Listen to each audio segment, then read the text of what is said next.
Section 3. You will hear a student called Jerry discussing a pedagogy course with his tutor. First, you have some time to look at questions 21 to 23.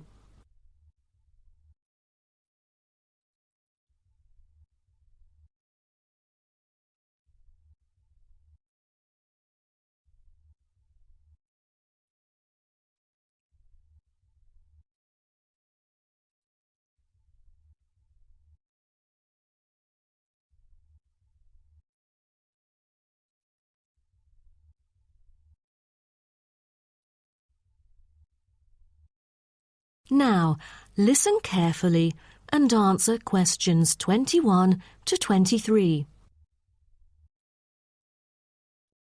Jerry, how did it go with preparing your lessons? Is there anything you would like to discuss? Well, this is actually the first time that I have ever taught in an elementary classroom. After 8 years of learning pedagogy, I want to practice what I've learned in an instructive manner. But I'm a bit stuck right now. The topic I want them to research is a bit hard for pupils. I'm afraid that they won't be able to handle it on their own. So I need new ideas on designing more effective teaching methods. Mr. Carter, do you have any suggestions? Well, you should probably read this book called Professional Learning, written by J.K. Simmons. He is a professor who just transferred here last semester, but is already popular amongst the students for his creative teaching methods.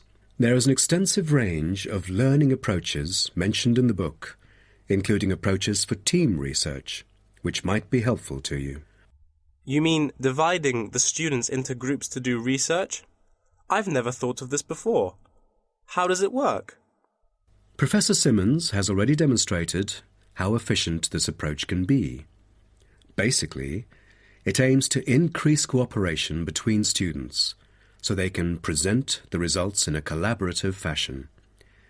It helps them to develop their own voice and perspective. I'll check out the book as soon as possible. It seems I can borrow some of the essential concepts and work them into my course design.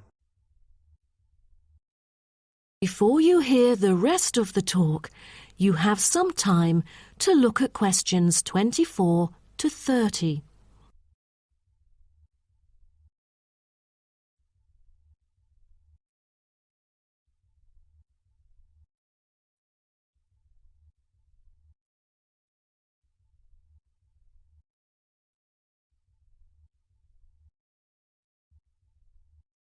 Now listen and answer questions 24 to 30. Well, I was thinking maybe I could use both observation and non-observation as a part of my teaching methodology. Could you take a look at my teaching plan? Sure. What kind of observational methods do you have in mind?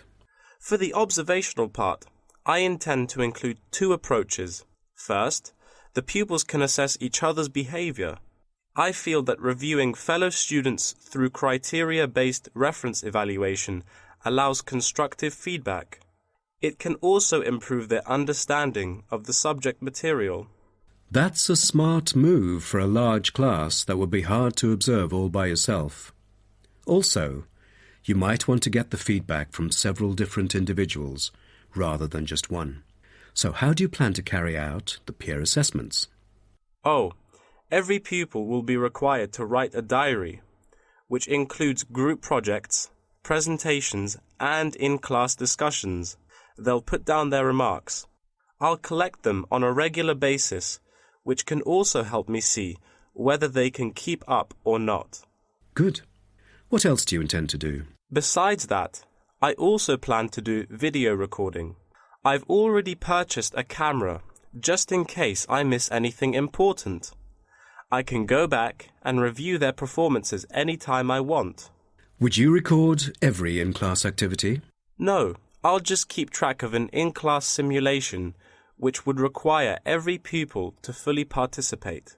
Students will act as members of a city council meeting, discussing issues like whether or not prohibition should be instated in the United States. This kind of teaching method is both inspiring and challenging. I can't wait to see how yours works out. Do send me a copy of the assessment afterwards, will you? No problem. So, what do you have in mind for the non-observational approaches? Well, my plan is to quantify the statistics. Numbers do not lie. It is the most direct way to measure their performance. See how well they've learned. Where does the data come from? I'll evaluate the test results, including the midterm, final exam, and pop quizzes, which would only take up about 40% of the overall assessment. Sounds like a lot of tests and assignments. Please remember that you don't want to wear out your students. Keeping them engaged is the key to efficient learning. Once they are exhausted, they just stop trying. Oh, I haven't thought about that. You are right. I don't want to frighten them with tons of assignments and exams. I'll make note of that. Thanks for the advice. I remember last time you mentioned questionnaires, right? That's true, but it is not for my students. In fact, they have to design their own questionnaires and choose the respondents using the internet. As a complement of other teaching activities, it would deepen the creative learning process. Is that all?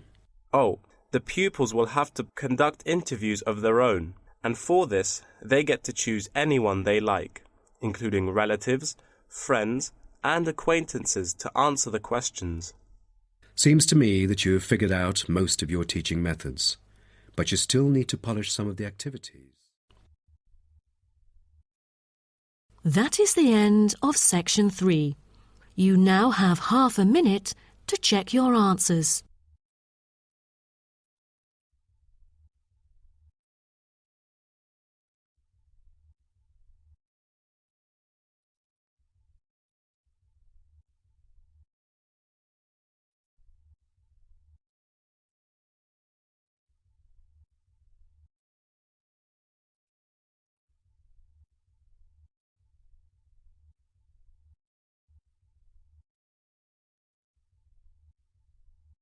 Now turn to Section 4.